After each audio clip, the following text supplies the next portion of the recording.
Hey everybody, this is Joe. Thank you for watching my Giga-Texas construction update video.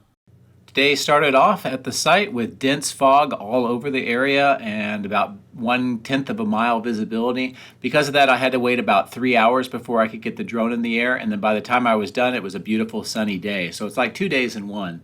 So for today, I'm going to do a detailed intro with a lot of the key areas that I'll be pointing out, and we'll do a on this day 6-month look back. But because of the delay, I will not have narration in the main video. We start off on the south end, and as the fog clears, we get to see some details emerge. Number 1 shows the deep piers being drilled for the north retaining wall. Number 2 shows concrete being poured into the forms of the walls for the main pond. Number 3 is an overview shot. Number 4 is showing where 2 more of those large corrugated pipes are being installed that will drain into the pond. And number 5 shows the splitter box detail.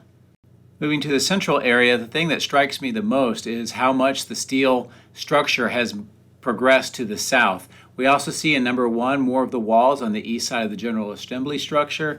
Number 2 shows steel that has been delivered and getting ready to be installed. And number 3 shows more of the columns being installed on the west side. Moving to the southeast corner of the stamping machine structure, we continue to watch that window line be extended. Now it's the entire angled corner of the stamping machine structure and getting ready to wrap onto the south side. A little farther to the east, we check in on the construction of the sedimentation basin, and we can see more of that filtration system being installed, and they've installed some more of those corrugated pipes onto the concrete area. We then fly the drone over to the far east side, and we take a look at the contractor trailer area, the temporary storage area where the battery cathode plant will be, and overall just see how that area is developing. Picture number 1 shows also where the wall panels that have been removed to extend the window line are being stored.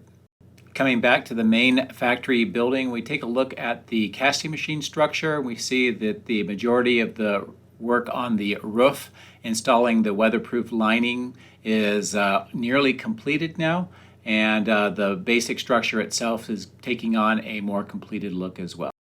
We then fly over and take a look at that area between the paint shop and the battery cell structure. Picture number 1 shows the overall look. Picture number 2 shows that the last of the slabs has been poured on the north end, and number 3 shows just more of the work where the bridge crane is and also some of the work on the walls. And while we're up at the north area, we take a look at that main intersection area as finishing work continues in number 1. Number 2 shows 2 lines of what appears to be more charging stations. Perhaps up to about 40 more stations are under construction in that area. And number 3 shows how that looped road on the east side is progressing. And we wrap up with a flight down the west side of the General Assembly structure.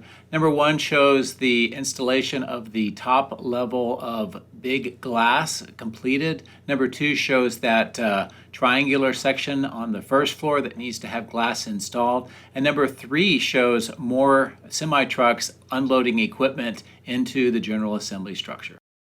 And the last thing I'd like to point out while we're on the west side of the General Assembly structure is the sheer number of Model Ys that are being parked and charged on this area.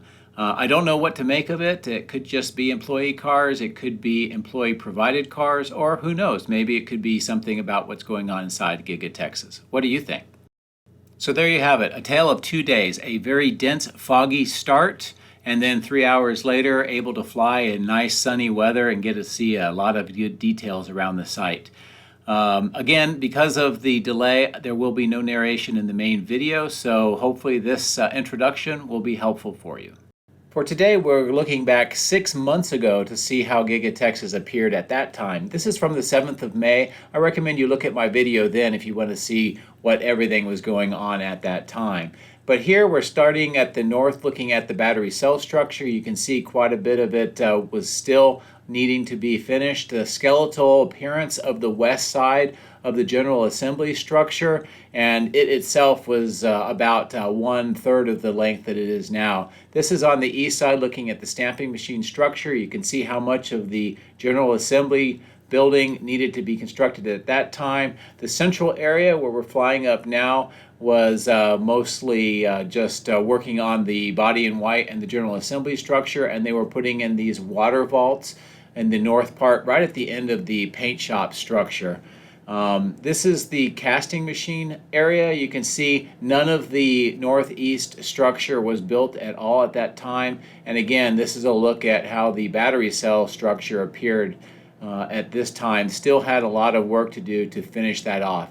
So if we were flying over Giga-Texas at that time, this is what it would look like. You can see it's significantly less developed 6 months ago as it is now. I hope that this review, looking back just 6 months ago, gives you a great idea of the progress that was made and how much closer they are to getting the factory completed. I hope that you found this review helpful. Before we begin, I would like to say thank you to my patrons for your generous support. Patreon members get access to high-resolution photos, previews, and direct dialogue with me. If you would like to support my channel, please consider becoming a patron using this link, which is also in the video description. Please also consider subscribing and hitting the like button. Thanks. My drones are ready and raring to go. Let's go flying over Giga-Texas.